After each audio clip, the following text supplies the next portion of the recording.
My Govanen, and welcome to the Palantir podcast, broadcasting arm of GHG Palantir, which uses today's modern age Palantiri to discuss the works of J.R.R. Tolkien over the internet. We are an offshoot of the Grey Havens group, a nonprofit out of Denver, Colorado. Find out more about us by searching for us on Facebook or going to greyhavensgroup.org. To catch us up, we have reached the third chapter of the Silmarillion proper, of the coming of the Elves and the Captivity of Melkor. When reading this chapter, one of the first things that struck us is the nature of time. We have no true conception of how long anything takes in the Silmarillion before the creation of the sun and moon. And vast ages are described as passing. We've already seen the creation story of the world through the Ainulindalë, the entrance of the Valar into Arda in the Valaquenta, and the creation of the at least first phase of the world, as we see it in the first age, in the first two chapters. We've also seen the creation of the dwarves and the necessity of their adoption by Ilúvatar. Now we finally get to that critical event which all of the Valar have been waiting for, the awakening of the elves. During the course of these events that have happened previously, essentially, Melkor has been allowed to run roughshod over every action that the Valar take. And he's essentially been able to do whatever he wants because the Valar have retreated into Valinor and closed themselves off from the rest of the world, created the light of the two trees, and everything is bliss in Valinor. While in the world without, it's darkness. And Melkor has been spending his time building up his fortresses in Autumno and in Angband, and creating monsters out of these creatures that Yavanna, namely, has created. Now, Yavanna and Orome are of the few Valar who return to Middle-earth and see what Melkor has done. And they have a sense, all of the Valar have a sense that the children are coming and their coming is imminent. And they want to do something. They need to do something to make sure that they are safe against the power of Melkor. And so there's a council in which all of the Valar take part. And the main question, the main problem they are looking at is what to do. And it is determined that Melkor needs to be stopped and they need to go to war. Manwë is often seen as a very complacent character and someone who's very much a pacifist, doesn't seem to care, at least in terms of a surface view of the character, and doesn't really want to take action to stop Melkor from doing what he's doing on the surface. He communes with Ilúvatar and receives the notice that yes, indeed, they have to go to war, and they do. And in large part of their impetus for going to war is because Orome has actually come across the elves. And they've also found out, and this is part of the anger and the impetus for going to war, that Melkor has actually been abducting elves, and apparently those elves have never returned, and it is believed that those elves have been turned into orcs. Also during this chapter we get exposition on the nature of the families or the groups or the races of the elves. And there are many. And in our group discussion today, it was named as perhaps one of the biggest stumbling blocks for a new reader of the Silmarillion, that it is very easy to become lost in the naming and the renaming and the splitting of the kindreds of the elves throughout the latter third of this chapter. One of the best ways, perhaps, to look at this chapter is one that Verlyn Flieger talks about quite a bit in her book Shattered Light. And mainly, one of the best ways that I can think of to look at this chapter is as an example of practical philology.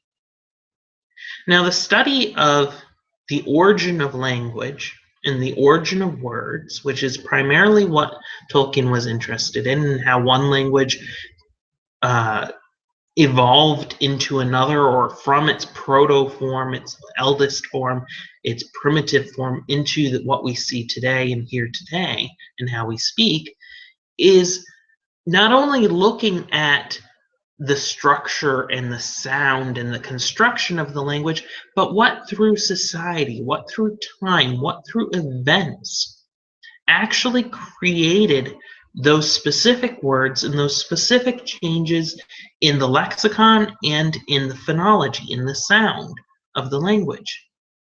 And so this chapter is literally that. Because what we see initially is the creation of language. As such, we see the creation of Quenya.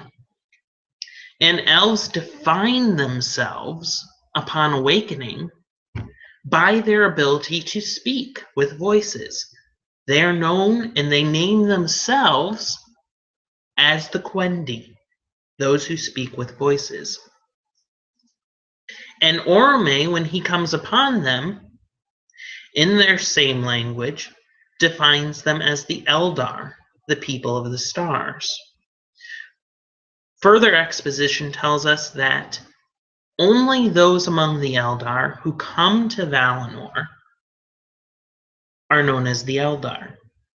Now, this is a critical point, because after the Valar decide that they are going to go to war with Melkor, they also discuss what to do about the elves. Should they exist in Middle-earth, and perhaps the Valar take up the mantle of control again, and allow them to essentially live and do what they will in Middle-earth, but the Valar will take up control once more? Or will they invite the Eldar to Valinor? Well, they decide to invite the Eldar to Valinor. Only some of their people actually come. And at first they're even afraid to, such that Orome has to invite 3 emissaries to come and see Valinor and see the 3 trees and return and tell them, okay, it's all right, it's beautiful. You have the bliss of Valinor that you're being invited to partake in. And so they all travel out from the far east, the shores of Cuivianen, on the inland sea of Helkar in the far east, across Middle-earth. And during this voyage, we have the sundering of the elves. They split. And the first is between what will become known as the Eldar, or the 3 principal houses, and the Avari, the unwilling, those who stay behind, those who do not go on the journey, versus those who do. Of the 3 kindreds who come with Orome to the west, there are the Vanyar, who are the fair elves, who are devoted to Manwë and Varda, the Noldor, the deep elves, who are devoted to Aule and craftsmanship and knowledge, and the Teleri, who tarried along the way, who did not keep up with the rest of the pack, who often paused to appreciate the land they were going through, who are devoted primarily to Olmo, to waters, to the sea, They are the shipbuilders. They are also known as the Falmari for the music that they produce, which is reminiscent of the waves. As they travel westward, one of the things that should be impressed upon you as a reader is the fact that an immense amount of time passes. We don't know how much time. We may even be told in multiple locations that years have passed. But there's no sun, there's no moon, there's only the cycles of the trees, which, as we discussed last time and the time before, we don't know if the hours that the trees cycle through of their waxing and waning align with the hours that we know and understand with the cycle of the sun and the moon. We have no conception of time passing. We have no frame of reference except that a very great amount of time has passed. So much time, in fact, that the elves, as they're traveling west to reach the sea and eventually to cross over to Valinor, whenever Orome leaves, they decide, okay, I'm going to stay here, I'm going to settle for a while, and I'm going to wait for Orome to come back, and then we'll continue west. Well, what invariably happens? The first case is when they reach the Misty Mountains and the River Anduin. Some of them decide, oh, I love this river, I love this land, and they pass along the river to the south. These are known as the Nandor. They're among the Teleri, and some of them eventually will again turn west. But as they pass west, slowly the lands of what we know later as Eriador and then later Beleriand are peopled with the first people, with the elves, because some of them decide to stay along the way.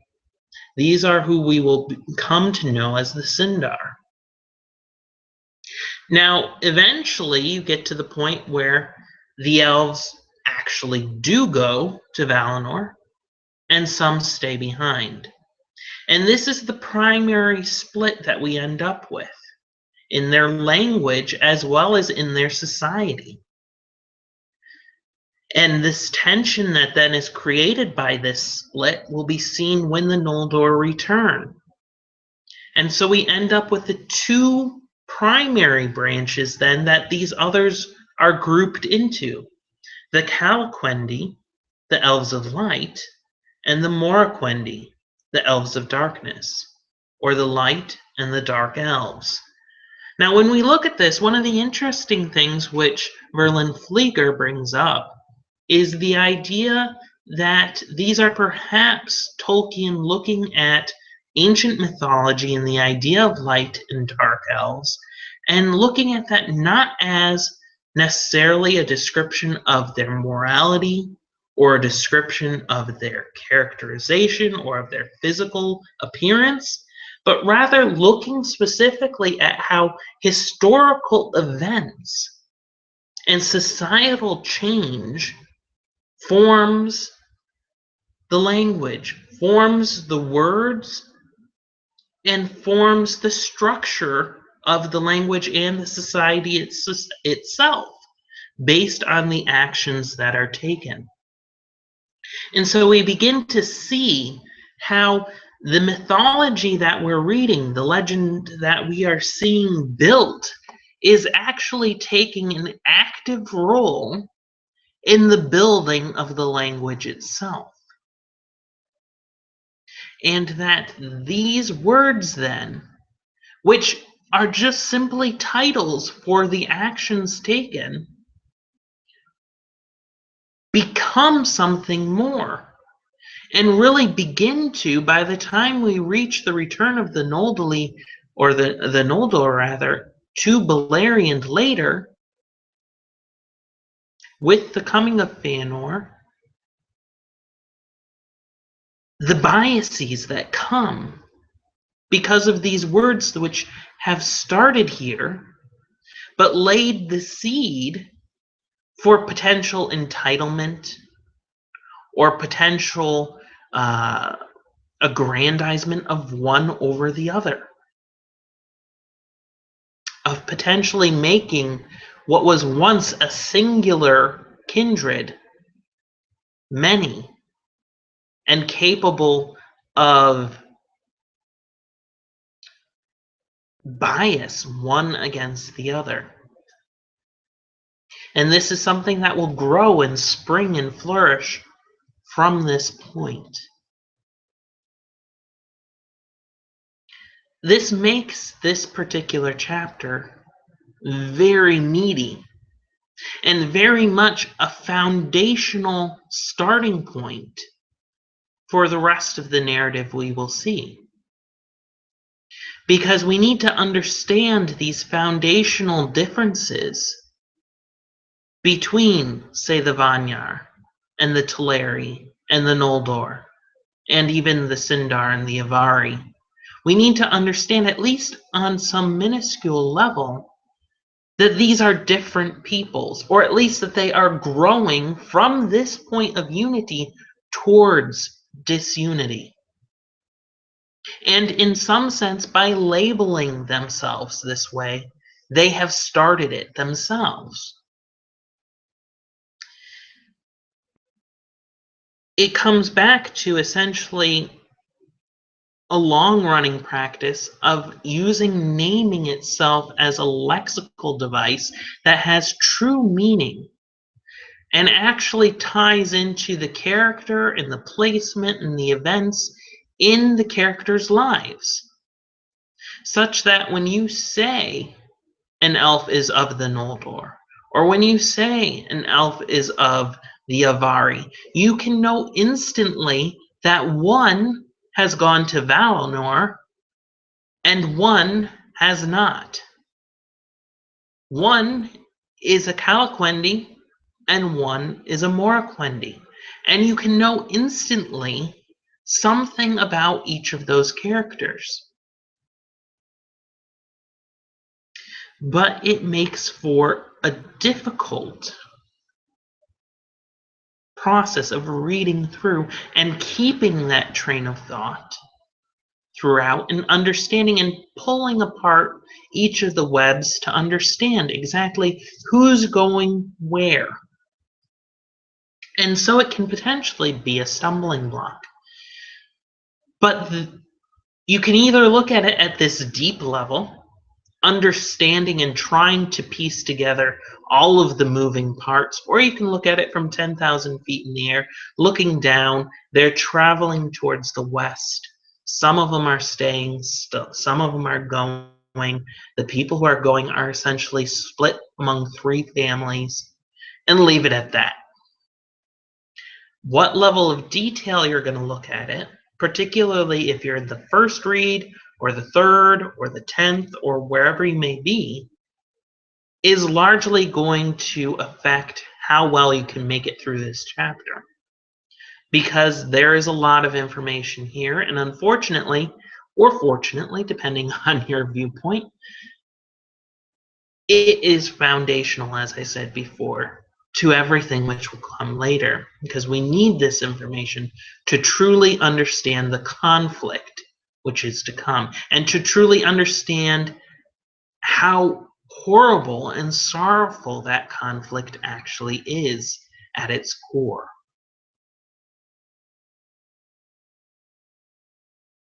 Now, one of the other things here, which we talked about at great length,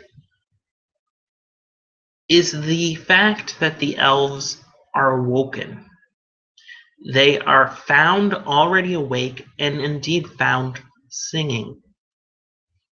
And the importance of song is reiterated by this fact. They are created by Iluvatar, and they are woken from the sleep of Iluvatar. That's the actual phrase that's given. But we don't know actually where they awoke in the sequence of events. Were they laid out, already created somewhere on Arda? And it's only at the foretold time, if you will, that they've awoken? Were they dropped on the face of the earth, if you will, later in time or earlier in time? Is it possible that the Valar could have come across them, a whole body of elves at some point sleeping and not yet awake? We don't have an answer for that. We don't really know anything about where they came from, besides that they awoke on the shores of the inland sea of Helkar. And in a sense, we are in the same boat as the Valar. We know just about as much as they do. When the elves awake, we're told that they spend many years awake and active, learning about the world, creating their language, before Orme even shows up, long enough that Melkor is able to come in, and whether he himself does it or sends his own minions, he comes in as the quote-unquote hunter and abducts the elves who stray away from the pack. And those are the ones that he eventually, so we're told, brings to Autumno and create the race of orcs. But he does it in a manner knowing that Orome will come, that the elves on first viewing him will be afraid and frightened.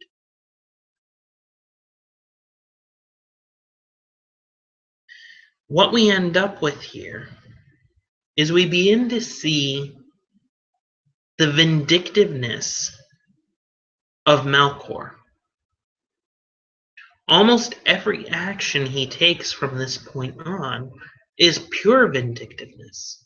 In the sense, in many ways, he is a parallel, a mirror of Lucifer in the rebellion of not being willing to serve another, and in particular in the case of Lucifer, not being able to bow down to or obey God in the guise or in the form of humanity. All the other Valar are functioning from the pure standpoint of stewardship of the land and creation of a home, service for the Eldar and the men who will follow. Melkor, not so much. He's interested in worship. And what we will see is he will take the primary reasoning for the war, which we see in this chapter, to be the coming of the elves, which rightly so. And yet, as we said before, the Valar have essentially let him do what he wants for who knows how long a period of time, while they've been sitting around in Valinor. So what's the difference? Why finally come and oust him now? The presence of the elves. And so we can really start to see how this is foundational to all of the depredations that come, and how far Melkor will go for revenge, and how petty, and how almost full of adolescent type angst he is. He wants things his way, and when he can't get it, well, you're my enemy.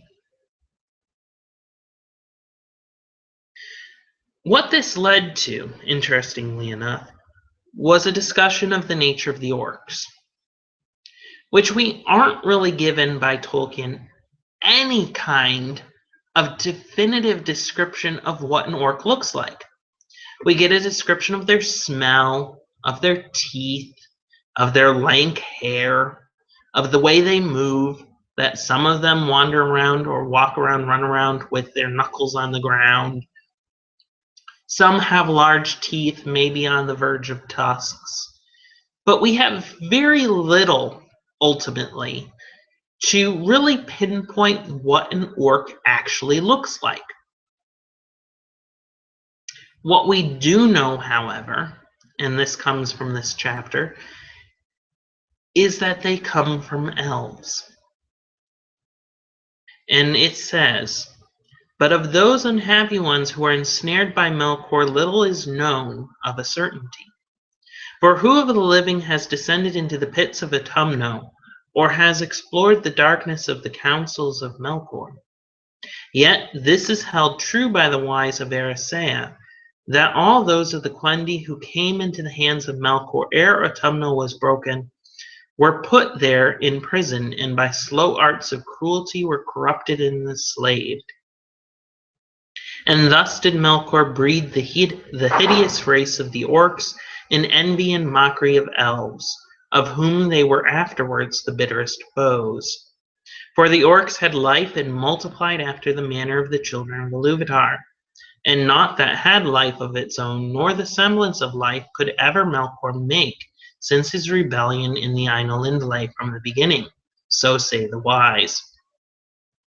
And deep in their dark hearts the Orcs loathed the master whom they served in fear, the maker only of their misery.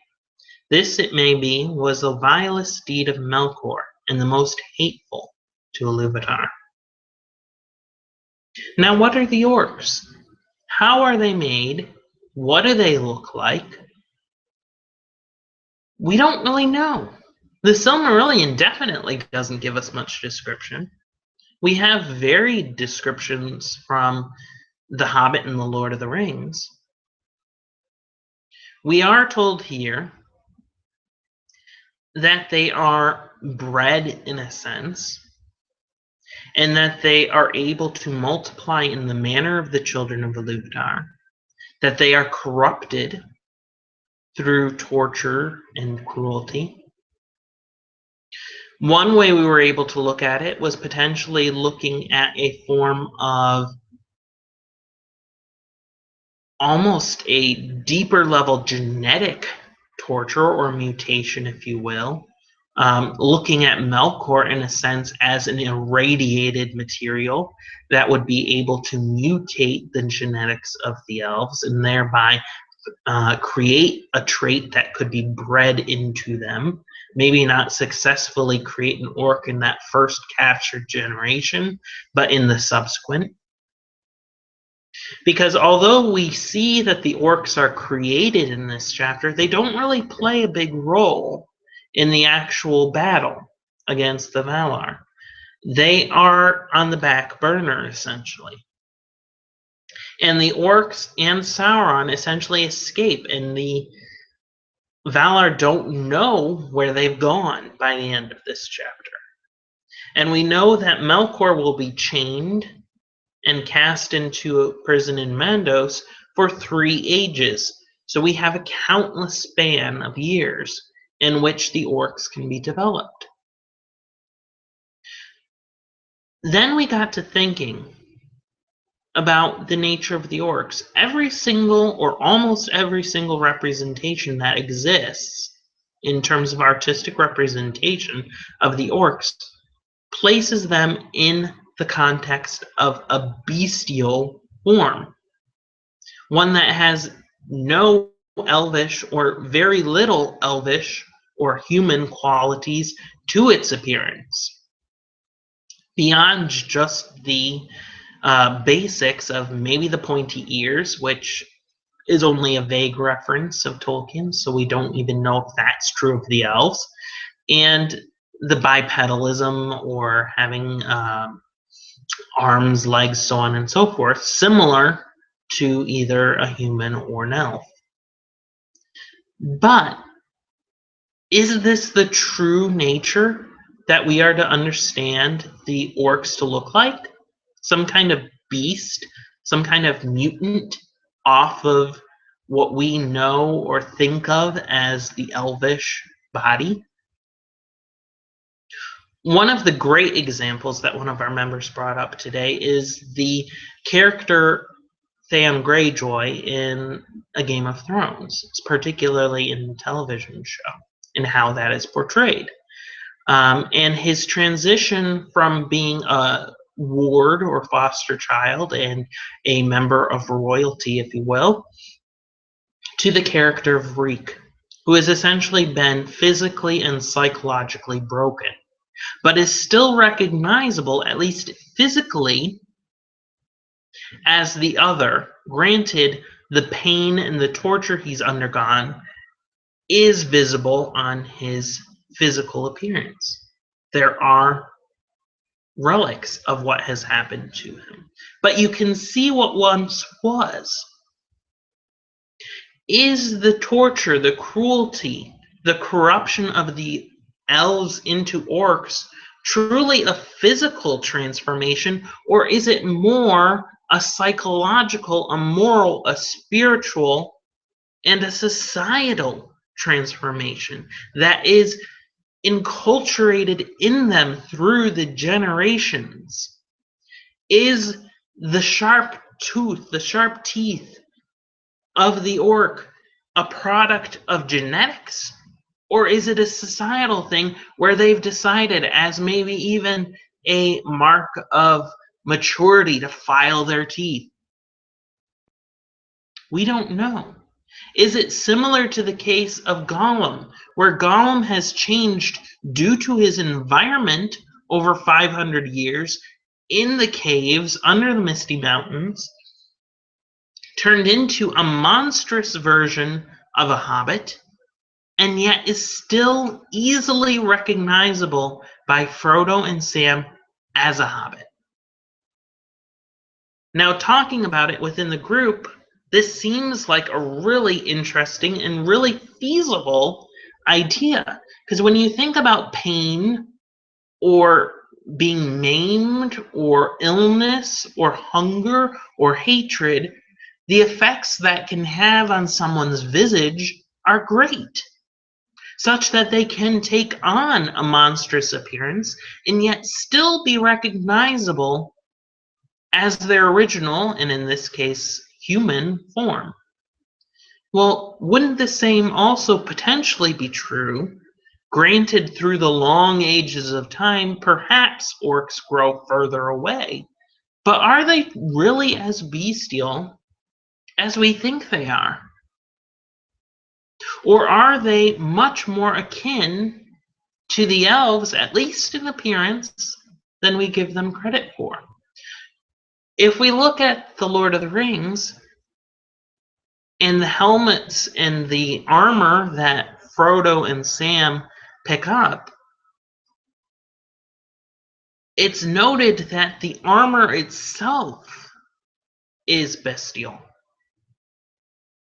and takes the form of, I believe, one is a dog and one is some kind of bird of prey, but I may be mistaken. In any case, they are forms of monsters, essentially. That doesn't necessarily mean they are covering the same form. So what do the orcs look like? One of the things that comes up over and over and over again in our discussions is the idea that Tolkien gives us just enough information that we can just begin to imagine what a person, a character, or a place looks like. But on very few occasions does he give us such a definite view, such a definite description, that we can actually pinpoint and nail down and say for all eternity, this is what this looks like. This is what the orcs look like. This is what this character looks like. No, it's changeable. It's changeable due to the applicability, the experience, and even the artistic rendering or skill or viewpoint or style of each reader. And therefore, what we end up with, rather than a true or a definitive view of what the orcs look like, we end up with an icon or an avatar of more of the characterization of the orc than what the orc actually looks like.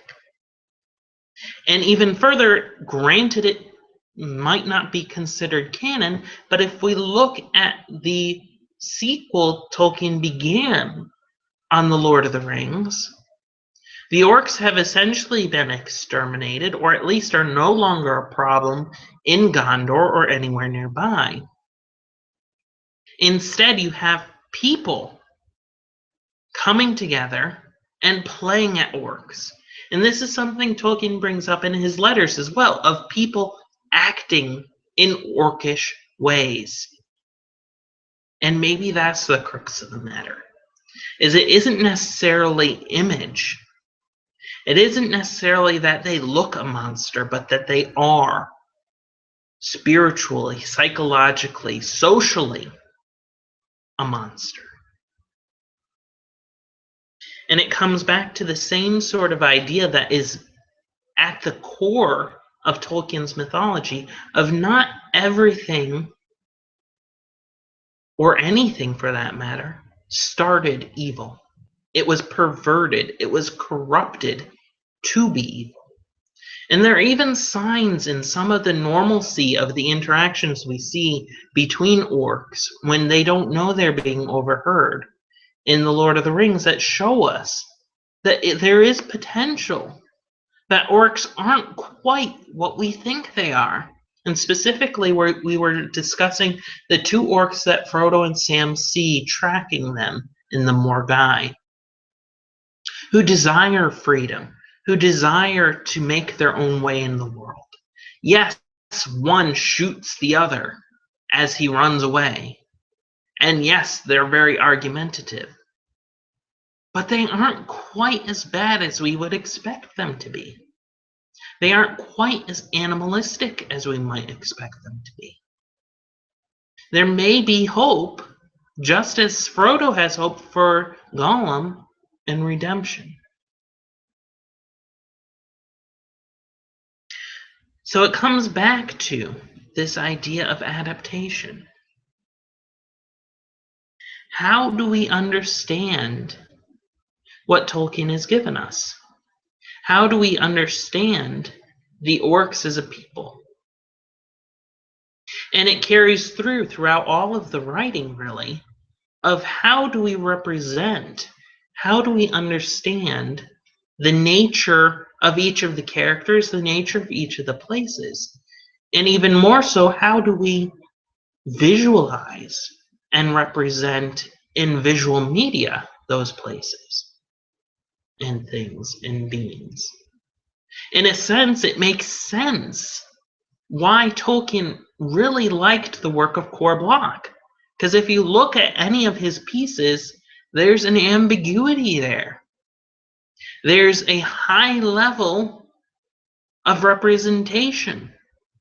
It isn't necessarily literal, it is more of an iconographic form of representation of the story as opposed to what visually we would see.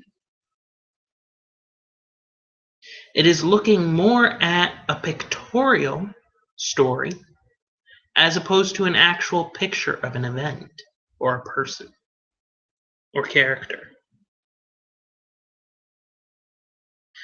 Now, we ended our discussion talking about Elvish memory and how that must differ and also be similar to our own. We joked, of course, about the fact that we often don't seem to have room for all we want to or need to or have accumulated in terms of memory over the course of years. And yet the elves have an insurmountable history compared to what we as humans know or understand in terms of personal history. And yet, from the very beginning of their existence, from the very beginning of their relationship with the Valar, they sing. And we understand, based on both The Hobbit and The Lord of the Rings and The Hall of Fire, that one of the principal media through which the history of the elves is passed on and understood, and in a sense also glorified, is music. We see this too in the compositions seen in the Lays of Beleriand. These are intended to be the stories passed on by the elves over the course of history. And it is an oral history, and how that fits into our own history as a human race, that we pass through events and history and knowledge orally for much of our own history. And it's one of the common points of commonality that we have. Now, we also talked about the difference between elves and men, and also the difference between them and the dwarves, or the fact that the elves and men are essentially of a kind. They're different and yet the same. They can intermarry, they can create offspring themselves between and create a race of half-elven, and how that relates to the various species through history, which granted now are no longer here, of humanity. Homo sapien, Homo erectus, the Neanderthals, at one point in history were all able to interbreed, and yet, in a sense, are all the same and all different. And that's kind of how we should begin to understand the elves and men. That essentially they are two sides of the same coin. And in a sense, this makes a lot of sense and makes very important the meeting of the two and the creation of the half-elven. And when we see that happen are often some of the most important and the most active in the history portions of the tale, which we see in the Sill as well as in the Lord of the Rings.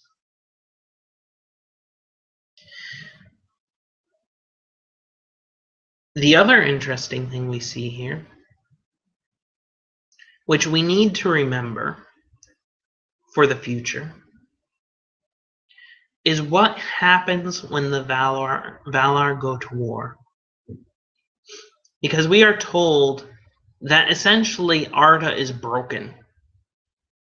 Lands are cast into the sea, mountains are broken, rivers are open. The earth essentially falls apart. And you can argue and discuss the nature of the power of the Valar, that potentially the primary way they are able to fight each other is through elemental power. Or at least when they do fight, it translates into cataclysmic elemental disasters. Because the earth shook and groaned beneath them, and waters were moved. The shape of Middle-earth was changed, and the great sea that sundered it from Aman grew wide and deep, and it broke in upon the coast and made a deep gulf to the southward. It may seem callous of the Valar to not go to war when Morgoth steals the Silmarils, or when Morgoth makes war against the Noldor in Beleriand. It may seem a betrayal. It may seem that they've turned their back completely on the Noldor. But you need to keep this particular moment as foundational knowledge in the back of your brain when you read the further history of the Silmarillion. Because essentially, we've had the two lamps be destroyed and break the world. The world was once symmetrical, now no longer. We have this second war, the War of the Powers, the Battle of the Powers. And the earth is broken again. So the Valar know intimately what will happen if they go to war again. The world will break, and much of it will be destroyed. And we need to keep that in mind when we see the elves whose primary voice is the one we see in the writing, denigrate the Valar, and in particular the character of Feanor and his sons denigrate the Valar and impugn their honor, because there's a lot more going on here than meets the eye. Ideally, after this episode, in particular because at this point the world has not been populated. As I was discussing before, the populating of the world took place in the journey westward of the elves. Most of the land was vacant, except for plants and animals, up till that point. Not so when the Noldor come to Beleriand and set up their kingdoms alongside the Sindarin. An untold destruction would take place during that battle. Beleriand will sink below the sea. And the Valar do not want to take up that level of destruction, that level of care again. Because it is a cataclysm when they go to war. And it is something, particularly if you read very closely the words that Tolkien uses here, there's a section of this chapter which could be argued is either a breaking the fourth wall of the narrator, breaking away from what we've understood to be the structure in terms of being a narrative given to us by elves, which is describing the nature of this battle. Tolkien states in here, "Long and grievous was the siege of Autumno, and many battles were fought before its gates, of which naught but the rumor is known to the elves." As far as I'm aware, and granted I have not gone back through to see, that is the only change from past to present that we see in terms of the narrative. And that is a critical statement, because that is a statement of the current state of the elves after all of these events have occurred, far long after. They are unaware of the absolute catastrophe that occurred when the Valar went to war. And it's only by not being aware, and only being aware and scared of the rumblings from far away, that you can explain why the elves would be so keen on aid from the Valar. Particularly when you see so many of them offered return and refusing it out of love for their land, which, had they known of this previous event, they would know would be destroyed if the Valar come to help them.